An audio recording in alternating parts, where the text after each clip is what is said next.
everybody, Pink Bunny Girl 43 here, and today is day 11 of Pinktober! Today's prompt is to draw one of our foster kittens. And because we're kind of crazy and like an impossible challenge, we decided to draw in one day all 31 foster animals that we've taken care of in 2020. At the beginning of this year, long before Miss Corona came to town, we decided that we wanted to get back into fostering. It was one of our main goals for 2020. So in January, we did a big renovation project and made a kitten room in our house that would be a special room for all of our future foster kittens, so they could be in their own special part of the house. We have been foster parents to kitties before. Back in 2014, we did some fostering, and that year we adopted Bear, and then the following year we did some more fostering and we adopted Cream. So we've been failed fosterers twice, and so that's what kind of prompted us to stop for a while. So we did it in 2014 and 2015, but then we stopped until 2020 again. So 5 years went by without us fostering. But this year, 2020, Rachel and I steeled our wills and said, this is going to be the year that we foster, but not adopt. So we wrote up our own little contract with ourselves and signed our names to it. And the contract reads, we are fostering to help as many animals as we can find a forever home, and to give them their best chance. In order to keep on helping, we must make a promise to not adopt any of the animals that we foster. We have 6 cats of our own and 2 rabbits. And we have a responsibility to those animals as well. By signing below, we agree not to fail as foster parents. Of course, there's nothing wrong with fostering to adopt, but because we had failed previously adopting 2 of our past fosters, and that forced us into a mode of being like, well, we've got this new kitten, we can't foster anymore, we decided that we really should not adopt any more cats, because that stops us from being able to help foster anymore. So far this year, we have been successful in fostering 28 kittens, 1 adult cat, and 2 guinea pigs. 31 animals in total since February. Wow, that sure is a lot. I'm so happy that we've had the opportunity to help this many animals.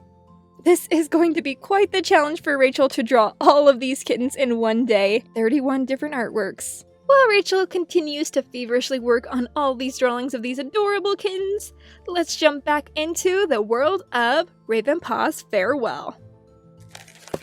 Ravenpaw and Barley traveled as far as the Thunderpath with Violet and the kits. Riley and Bella dragged their paws, insisting on stopping to sniff every stalk of grass and every rabbit hole. Come on, you two, Violet meowed. If you don't hurry up, I'll leave you behind. I wish you would, Riley muttered. Don't say that, Ravenpaw chided. She's your mother and she loves you very much. Of course she wants you to go home with her. The young Tom fixed his clear blue gaze on Ravenpaw. There's nothing wrong with being a kitty pet, but Belle and I were born to be warriors. Please help us, Ravenpaw. You're the only warrior left in the forest. I'm not a warrior, and I don't live in the forest, Ravenpaw meowed. My home is with Barley now. But you could train us. We could start our own clan, Bella pleaded. Violet bounded over to them and licked the top of Bella's head. Stop pestering, Ravenpaw. Look, we've reached the tunnel. We need to let Ravenpaw and Barley go home now. She ushered them away. Bella glanced back at Ravenpaw. Please, she begged. Just think about it. Then she ducked into the tunnel and vanished behind her brother. Violet followed, her orange tail whisking out of sight. Think about what? Barley meowed in Ravenpaw's ear. Oh, nothing. Just their crazy idea about becoming warriors. They think I could train them. Barley let out a huff of amusement. Kits, did we have such mouse-brained ideas at that age? Well, I certainly wanted to be a warrior, Ravenpaw commented. That's different. You were born in ThunderClan. Barley pushed his way through the hedge and waited for Ravenpaw to join him. Should we hunt out here? He sniffed the air. I think it's gonna rain later. Before Ravenpaw could reply, he bounded along the edge of the field, his black and white tail sticking up in the air. Ravenpaw watched him, his head whirling. Was it really such a crazy idea that he should train Riley and Bella to be warriors? His memories had never seemed more vivid than they were now. Returning to the ravine before Leaf Bear had brought back so much of his former life. Hunting techniques, the best way to tackle an enemy in battle, how to mark out a territory. And last night he had found himself thanking StarClan after catching that mouse. Were his warrior ancestors watching over him even now? Surely they would have followed the 4 clans to their new home. His clanmates had vanished, and he wasn't a warrior anymore. Yet he remembered so much about hunting and fighting and going on patrol. He was happy with Barley, happier than he'd ever been in the forest. But he didn't regret being clanborn for a moment. Who was he to tell Riley and Bella that they shouldn't dream of becoming warriors? That's where I'm stopping the reading for today. Now let's go and check out the finished drawing of all of our foster kittens.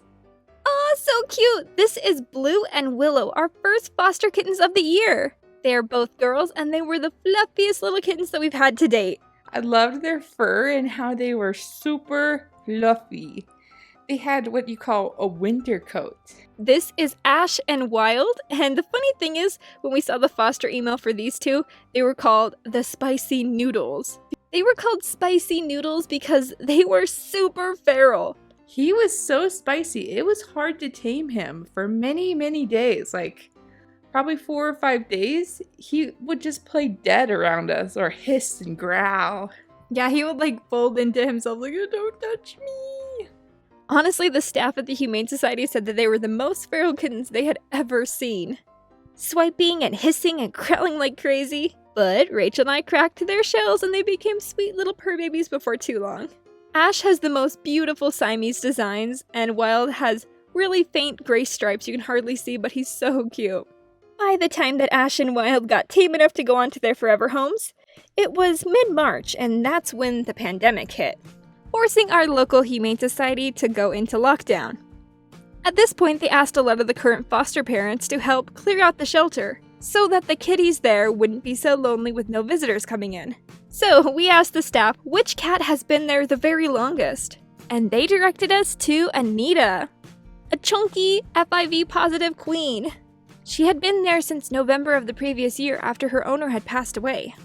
And in the 6 months that she'd been there, nobody had ever even tried to adopt her. So we brought her home with us and gave her lots and lots of love. I loved Anita's tail. She had this funny thing where she'd like windmill her tail around and around, and she just loved to get her booty petted. And within the 3.5 weeks that we had her, she was able to find an adopter. And now she's happy in her new home. At the time of helping clear out the shelter, we saw 2 baby guinea pigs there, and we're like, oh my gosh, these are so cute. I want to help foster these. And so we brought home Snickerdoodle and Oreo milkshake. It's been a long time since I've had a guinea pig, so it was really fun to relive that experience again. They were super cute and they were little babies. The cutest little guinea pig girls. As the weeks went by, our shelter was slowly starting to reopen and accepting kittens in again. Sadly, there was a time period where they couldn't accept any new animals in, so a lot of kittens during that time did not get rescued. But we swooped in and snatched the first kittens that came in, and they were a lovely group of 4, and we named them Taz, Monty, Clementine, and Olive. 2 tabby bros and 2 black and white sisters.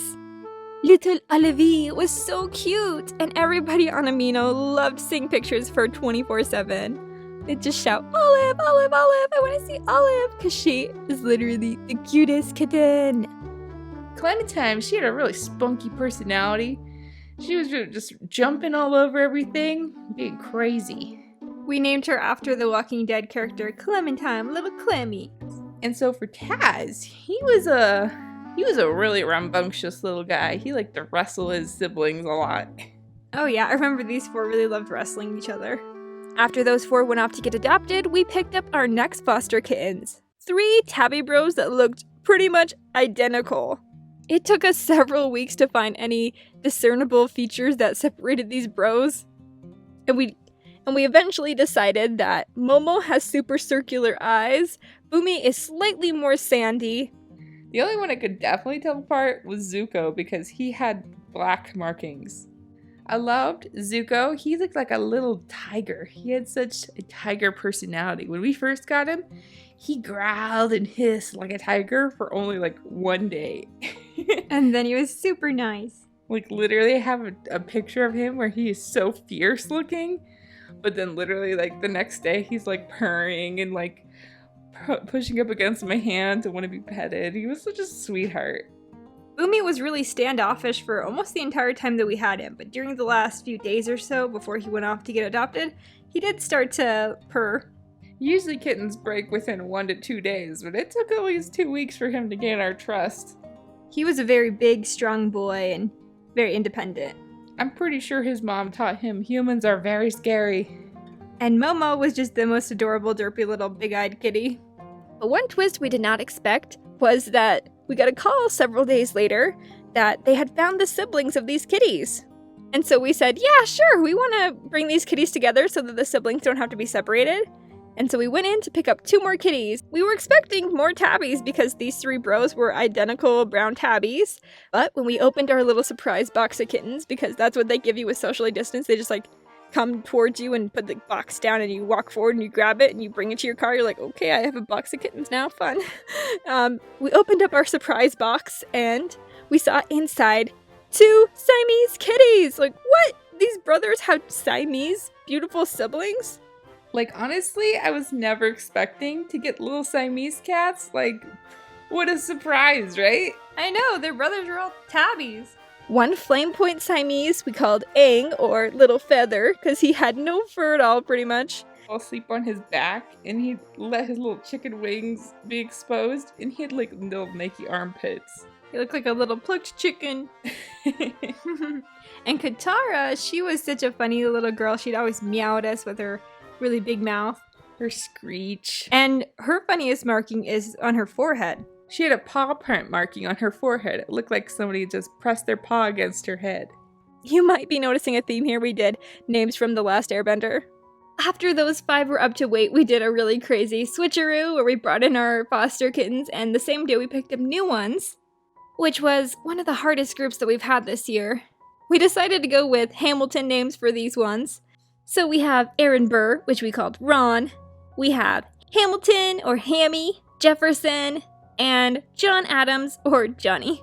I just thought it was so interesting how they were all orange except for one gray boy. Johnny was so cute. He had light orange fur. And little Ron, he looked like a little mini fire heart. Within our first few days of having these little boys, and they were the smallest kittens we've had so far this year, we noticed that little Ron was dropping weight quickly and was seeming sick and lethargic. We brought him into the vet and they told us that he had Pan-Luke, a very serious kitten disease. Because his other siblings were not yet showing any symptoms, we decided that it was for the best that little Ron went into the care of the vets there at the clinic, so that he could get all the treatment that he needed to hopefully get feeling better. So from there on out, we just went forward with our 3 little boys, Hammy, Jefferson, and Johnny. We had some ups and downs and some minor scares, but these little boys did eventually get chunky and very healthy, and they eventually went off to their new owners. And we heard word from the staff that little Ron made a recovery as well and went off to get adopted. Oh my goodness, next we had the craziest group of kittens. 8 kittens at once. Before, the largest group we'd had was 5, so we're just like, sure, why not 8? We had told the Humane Society that we were possibly interested in a mom with kittens, and they told us that they had a trapper coming in with a mom and 8 kittens that day. They didn't have any more information with that, but we're like, okay, sure, we can do 8 kittens. No problem. And so when we went in, we saw these 8 kittens. Oh my goodness, so many kittens, I cannot believe. They did tell us that the mother was too feral to be put into our care, and that it would probably be best for the kittens for them to be away from their mother because they were over the age of 10 weeks, and then they would be able to be socialized easier. So the mother was to remain with the vets at the clinic, to be spayed and then released back into her feral cat clan. So this group of 8 kittens consisted of 3 females and 5 males, with varying levels of socialization and quite a difference in size. Obviously, the mother kitty had some favorites. During the time of having these kittens, we were very invested in watching America's Got Talent every week, so we went with our favorite people from America's Got Talent as the names of the kittens. First off, we have Terry and Tyra, Darcy and Grace, Simon and Drew, and Howie and Cody. Taking care of 8 kittens wasn't actually as hard as I expected. Luckily, this group was super healthy, and other than working on socializing the bigger kittens, they all came around quite quickly and were very easy to take care of. One of the kittens that had super adorable markings was Grace. She had gorgeous Torby markings. Our little Grace Vanderwall. Darcy also had Torby markings, but hers were super mottled. Even though she was still pretty, but she looked kind of like a wild cat. Oh yeah. I'd never seen a Torby before, like actually a tortoiseshell that has tabby stripes in it too. That's so cool.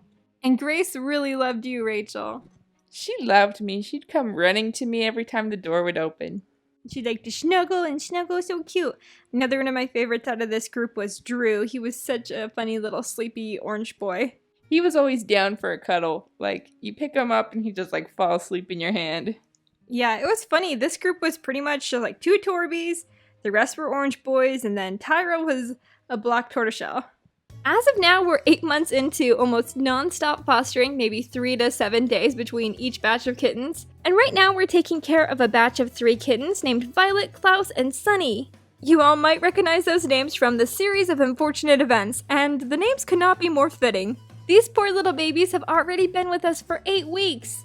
That's quite a difference than the usual 3 to 3.5 weeks that it takes to get a kitten up to 2 pounds. Sunny, Violet, and Klaus are our new record holders for the tiniest kittens we've had this year. Sunny was actually only 13 ounces when she came to us.